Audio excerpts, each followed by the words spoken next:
It's time for the 32081 Scoreboard Show. Let's recap the latest weekly scores and highlights from around the county.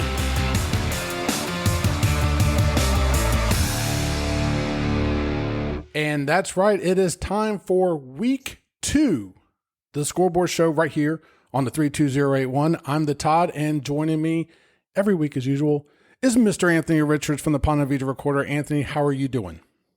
I'm doing great, Todd. I'm doing fantastic. Now I feel like we're in the groove, right? We had our preseason kind of show, and now I feel like we're really into football now. Now it feels real. We got a scoreboard. Oh yeah. We got real games have been played, and now we can talk about them. Yeah, and you know what? Real quick, before I talk about something real quick, I do want to say one thing about the scoreboard. I was at one of the games this last week, and one of the scoreboards was off the score by like 1 point. I just want to let everyone know, you can yell at the officials all you want about the scoreboard, but they don't care. Okay, that's not their responsibility. They keep score on the field. If you don't get mad at anybody, get mad at the press box, but yelling at the officials, telling them to change the score is not going to happen because, again, the official score is actually on the field. So they're not going to stop the game until the scoreboard to change the score. Anyways, to get started off real quick, Coach Beamer over at Palm Valley Academy, she is actually having the Palm Valley Bobcats cheer clinic, Anthony. That's coming up on Friday, October 18th from 5 to 8. They're going to do a parents performance at the end. So it's a nice little time for parents to go out and have like some dinner and stuff and then go back and watch them perform. And then the following day on the 19th, they'll actually perform with the PV Bobcat cheerleaders over at Nease during the middle school game. So that's kind of cool. So that'll be nice for everyone to check out. So let's go ahead and get started because as you and I were talking, I believe, I've not confirmed this, but I believe this is the first time that Nease throughout the weekend, so with the JV green team against PV's freshman team, the JV gold team against Ponte Vedra's JV team, and then the varsity playing, this is the first time I believe that Nease has not lost one of those games. So it all started off on Thursday at, I guess I want to say about 5:30 because it was running a little bit late, but the freshman JV teams opened up the 3-game weekend with a tie. The score was 0-0 when I walked up at the half, and after the PV Sharks scored a touchdown, they tried an onside kick, which was fielded by Nease. They ran that back for 6, and that's where the score ended, 6-6. But again, Nease didn't lose; they tied. Then following that game, the Nease JV Gold team took on the Ponte Vedra JV team for the nightcap and walked away with a victory. The first half ended with Nease up 18-15 after touchdown receptions by Aiden Harris, Nate Sievert, and Amos Sherman. The second half started off with the Nease defense causing a fumble, setting up the Panthers with great field position. Enrique Andoñez, who had a fantastic night, and the offensive line was just opening stuff up. Dan Gluntz had a great night on the line, but they got the Panthers within striking distance to set up a Derek Hardy to Aiden Harris 18-yard touchdown pass. Ordonez at that point just continued to run successfully against Ponte Vedra while Hardy connected with Nate Sievert and Jordan Christopher for key receptions. The Sharks were unable to stop Ordonez. The clock continued to run. The Sharks finally tacked on an 8-yard rushing touchdown, but failed the 2-point conversion, and the final score was Nease 25-21. So not a bad way for drafts and the Panthers to start out. What do you think, Anthony? Yeah, no, I mean, hey, anytime you can, have that's a complete successful weekend, I'd say. So, hey, it's a heck of a start to the year, for the Nease program. And I got to tell you, we talk about how good, and I'm sure we will talk about how good the Nease varsity receiving core are. The receivers, Aiden Harris, Nate Sievert, Jordan Christopher. I know Emmett Haggerty's also a receiver. He's playing defense. Drafts has got to look at this receiving core and go, I'm doing pretty good for a couple years here, I think. Yeah, it's good. It's good. It makes you sleep well at night. I'm sure knowing that, okay, these guys that you have now, we'll focus on them. And then once they graduate, you've got another group just anticipating and ready to go, and in the system too. All right, so let's take a look at the scoreboard, and then we will jump into the game of the week. St. Augustine was over Placa 42-6. Menendez 44, Sandalwood 0. Creekside, who Nease is going to see this week, they lost to Mandarin 57-13. That was also a running clock partway through that game. Bartram 34-12. Beachside 42 over Orlando. Christian Prep 42-16. And of course, the game we're going to talk about right now, Nease 24, Ponte Vedra 7. Anthony, I'm just going to go and start out with you because I usually do all the talking to begin with. So let's start with you. What are your initial thoughts as we start to talk about this last Friday game where Nease took down Ponte Vedra? I mean, people always talk about, coaches have forever since the game was created have been saying it's a line of scrimmage game. You got to win the line of scrimmage. It starts there, and it ends there. Basically, because if you're not successful there, then the rest of the levels of the defense or offense, they don't work. They don't mesh. And I just think Nease basically they just controlled both lines of scrimmage. Offensive line were able to create running lanes, protect Nate Harry back there, and he was able to find all those weapons out wide. And then defensively, the defensive line really just kind of controlled things, created pressure, made it very unsettling all night long for Drew Price. Was the opposite. He could hardly sit back there and survey the field. He was kind of running for his life at times and having to make plays, throw on the run. And Brian Case is a great running back, but they were able to kind of bottle him up at times and then get the lead and force the Sharks to pass, so that it made it very uncomfortable for them throughout the game and both lines of scrimmage. So just a controlling night, up front with the big guys. Let's talk about that real quick. I think for me, watching this game was the offensive line. I didn't know how they were going to do against this really good defensive line that we've heard so much about from Ponte Vedra, that I would, like I said, did they have a good night? Yes. Did they have a fantastic night? I'm not sure I go that far, but did they do what they had to do? Yes. And the only reason why I say that it wasn't a great night was because I didn't really feel we were able to get the run balance over at Nease going. They gave, like you said, Nate Harry enough time to throw the ball. And I think that was a really key thing for the victory of the Panthers over the Sharks. Yeah, especially since, that they lost pretty much the entire line. They were all, it was a very veteran line last year. Pretty much the whole line graduated, and now, you're replacing not just one or two pieces, but you're replacing, trying to get everyone meshed and cohesive together. And that line is, the offensive line is where it almost matters most, knowing what the guy next to you is doing and trusting he'll do his part and you do your part and everything works. And so, it was a great out of the gate kind of game. They really showed that. They're going up against a really impressive defensive front. They showed that they were able to manage it, and even if, like the running game comes along, but their pass protection was spot on, the entire night, which is something, drafts can definitely build on. And, we talked about the threat that Maddox, Spencer, and Brayden, the attention that they were going to draw because of the threat they pose. And you look at the defensive side, and one thing I noticed was you might look at the stat line and say, wow, Jacob Curry and Noah Hodge had good games, but the stat line is a little quiet. But they paid so much attention, I feel like, to those two. Kyle Hurtado, that came in for Charlie Lodato's injury, he's in there playing. He played lights out with 10 tackles and 1 sack. Joe Miracle's back. They're paying attention again to the other two linebackers. He finishes off with 7 tackles, 1 interception, 1 sack. It seemed like on the defensive side, which we'll talk about the offense a little bit, they spent so much time probably prepping for those two. It really opened up the other guys on the defense who are very talented to, like you said, put some pressure on Drew Price to make him feel uncomfortable. And again, Brian Case just couldn't get in his rhythm that we saw last year.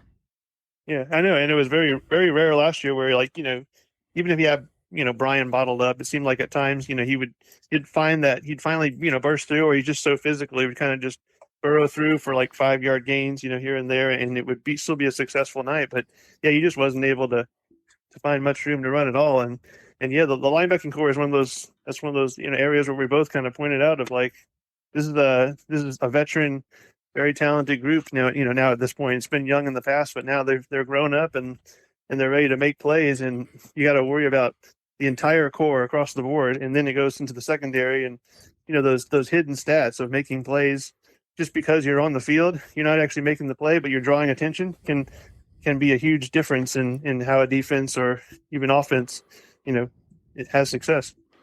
So let's start with the offensive side of the ball here. One thing I felt, we talked about this receiving core. I think they're dynamite. The addition of Vernon Stevens, I think, is going to be phenomenal throughout the year. Here's one thing I noticed. Right outside the gate, first pass goes to Tyler Gazenfari, who's wide open over the middle. Mm-hmm. It just seemed like it opened up. In the first quarter, I think Nate had targeted 5 different receivers and made completions to 4 of them. So you try to bottleneck, Maddox. No, that's not going to work. We're going to try to pay attention to Brayden. No, there's so many weapons around him. And one of the things I looked at, which was interesting, I don't know if you noticed it or not, but Harry finished great for the night. He finished 16 of 24 for 166 yards, 3 touchdowns. His longest completion was 25 yards. Here's an interesting stat, though, that I think I figured out. The total yak, I believe, for the receivers for yards after the catch, for those of you who don't know, was 73. To me, that says he doesn't have to take everything on his shoulders. He's able to make these throws that are within 20 yards to these receivers and let them do what they do best and tack on yards after the catch.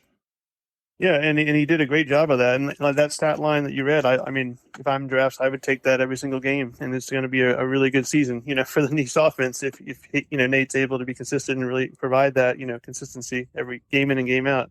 I mean, he was just on target, like you said, from the start, and sometimes hitting those first couple passes can, get you in that rhythm quick.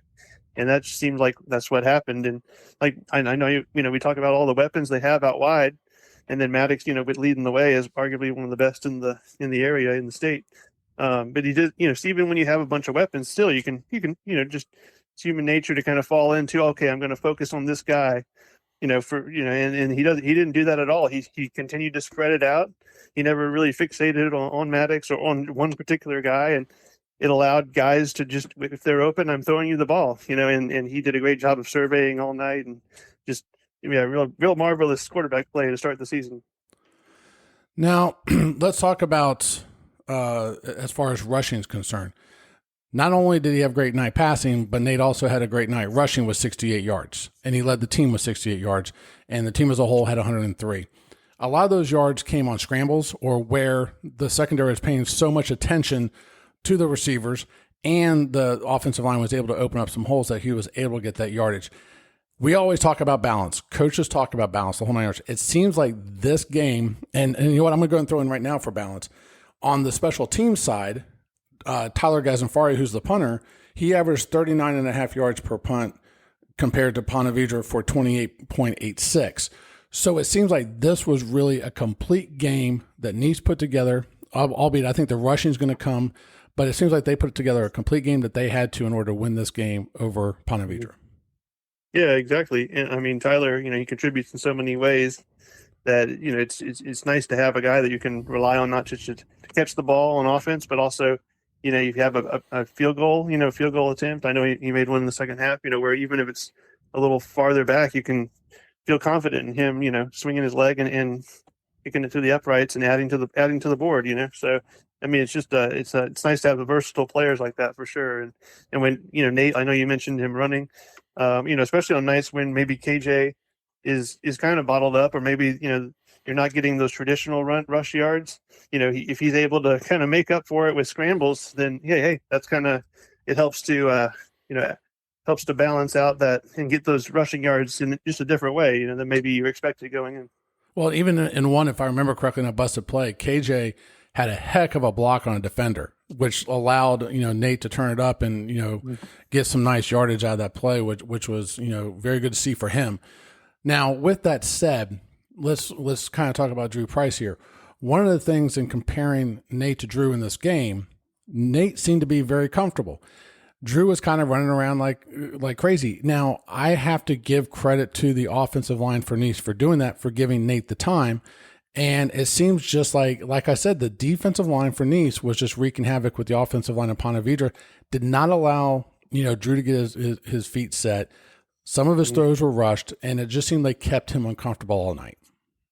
Yeah, and I mean, it was, it's pretty much his first game starting, in that role. I mean, you can play spring games and and kickoff classics, but at the same time, it's not that same. Your first true game as a starter, and you're in this environment, this hectic atmosphere of a rivalry game. I mean, it's a pretty tough start for your first time, as a starter. Even as a senior, this is a new role for him, and whereas Nate does have, he did win the starting job and started the first 4 games of the year last year, so he does have kind of that experience to lean on, and I think that when times got tough, that experience came to play, and I think basically the more experienced quarterback had the advantage in the game, and that's how it played out. I think you're good. I think you're right. I think you hit it right on the head there. Just getting those extra couple little bit of reps and experience last year kind of set Nate up that he knew when he was going to run out of, on that field.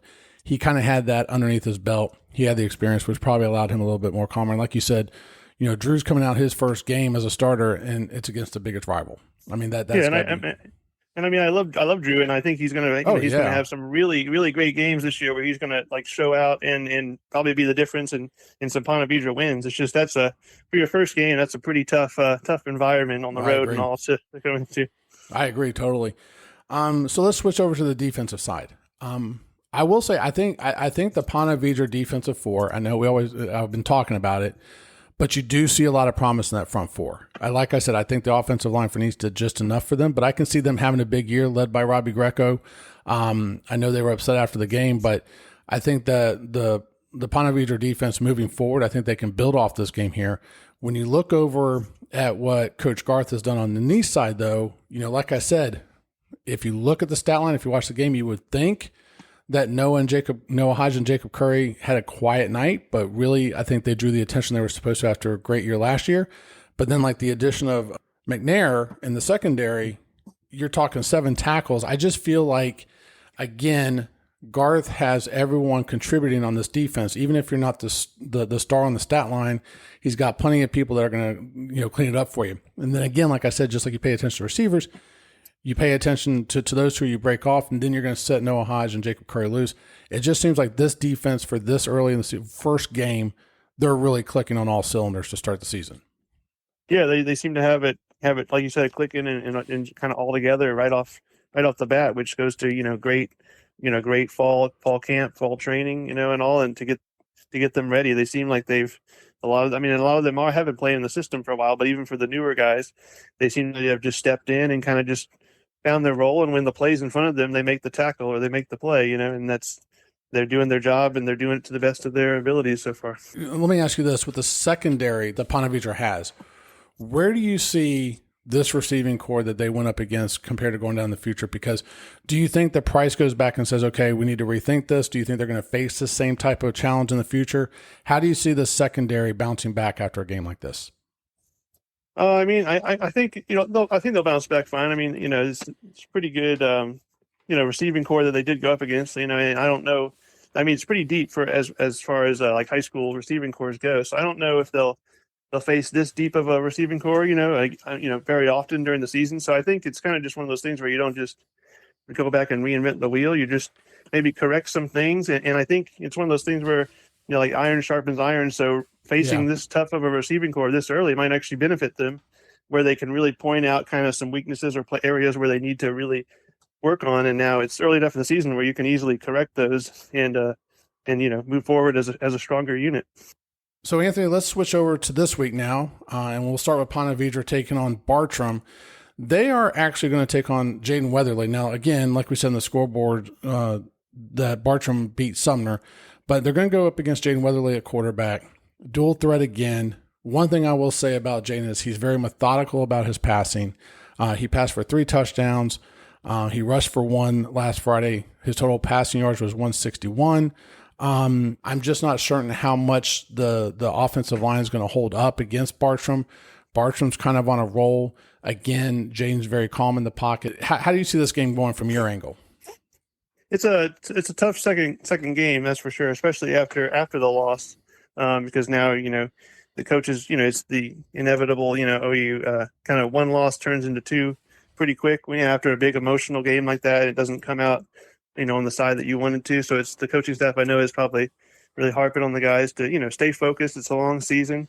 Yeah, it was not the way we wanted to start, but we can correct that this week, and they'll be trying to do that. But yeah, Bartram's it's a tough team. They're a traditionally tough team in the county, and nothing's changed there. And so they've winning records.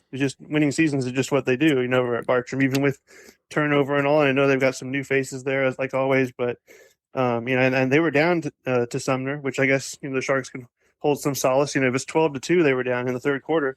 But then they end up winning 34-12, So like that's the thing. You kind of got to worry. Okay, did they find themselves there late in that second half?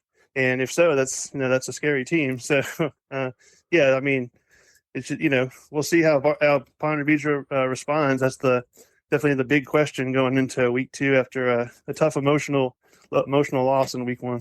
Now we got Nease traveling over to Creekside. This is another one. This is where the JV teams are going to play on Thursday night at Nease. And then the Panthers varsity team is going to travel over to Creekside and play on Friday night. So in this particular case, you've got Sean McIntyre's team over there, the Knights. They got thumped, is the only way to say it, by Mandarin. I also think, though, that Mandarin is probably one of the top 4 teams probably in the state. I don't like the chances of Creekside. See, I got in trouble, by the way, I didn't tell you this, Anthony. I got in trouble last week from some people because they said you wouldn't predict Nease over Ponte Vedra. And, here's the thing. Yes, I got kids going to Nease, but I'm also doing the podcast with you, right? I'm not going to just say that Nease is going to win. I didn't know what was going to happen. It was the first game of the season.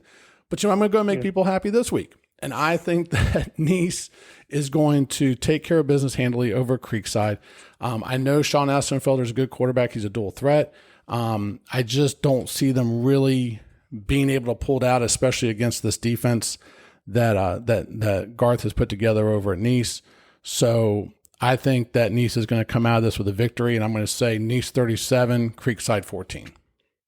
Okay. Yeah, I mean, I like the Panthers too in this one, especially coming off the win, and full of momentum and all. And my thing is, I think the Nease offense against the Creekside defense, that's where I have the most questions, and concerning the Creekside defense, because I know, Mandarin's a really good team, so losing that bad lead to a team that is that great, it's not okay. You don't hang your head, but giving up 57 in the opener after they gave up an average of 33 points. It was one of the issues Creekside had last year, is that they were in shootouts all the time because their defense was giving up points left and right. And one game in, even though it is Mandarin 57, you're like, does that trend continue this season, or have they found a way and corrected it, and then Mandarin's just like kind of a good team, or great team and a blip on the radar? So that's the thing we have to find out, and I think Nease's offense will definitely test that. And if Creekside hasn't solved their issues, on the defensive side, I could see the Panthers putting up some serious points and Creekside having trouble to keep up. Well, the other thing that this game and the Mandarin game have in common was that Mandarin wanted payback for the previous year or 2 years, whatever it was, that they had lost to Creekside. And if you remember last year, Nease was on the losing end against Creekside. So I think there's some motivation there. Just a little bit of motivation to pump them up. And I'll make one more prediction too. I think against Creekside, I think that Coach Babineau's running backs, I think they break it open. I think the offensive line is going to open some holes for whoever's in the backfield. And I think that you're going to see them really start to get that running game going. I think it's going to be a little bit more balanced of attack, even though that this was a great victory against Ponte Vedra. And they get that running game going, man. It's going to be a scary Nease Panther offense for a defense to face. Oh yeah. I mean, KJ's he's waiting to break out, so this might be the week. Yep, absolutely. All right, so where are you going to be at this week? Yeah, I'm going down I'm going to try to catch kind of a half and half, maybe the first half. Haven't decided which one yet, but the first half maybe over at Bartram to catch them in PV, and then maybe second half over at Creekside. This is not that far, right? No, yeah, not that far at all. So I just haven't. Still working out which one I'm going to first half and second half, but I'm hoping to catch a half of both games. So yeah, it should be exciting. And you got plenty of places for dinner over there too. Whenever you stop and get by tea, there's plenty of places up and down over in that area. So awesome. Well, thank you for joining me again. We appreciate everyone listening. Please be sure to like and subscribe to the show. Anthony, they can always follow you over on Twitter, ANTNY Rich. If I remember correctly, that's what it is. And then also be sure to read his articles over at the Ponte Vedra Recorder. Great stuff over there. And you can also be sure to follow us also on social media, Instagram, Facebook. Just look up the 32081 and you can be sure to follow us there.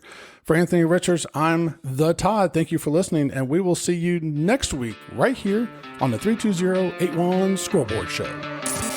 Thank you for listening to the 32081. We hope you enjoyed today's episode. I love the show, guys. You're awesome. Please don't forget to subscribe to the show so you can join us for the next episode. I never miss an episode. It's the best. Until next time, take care.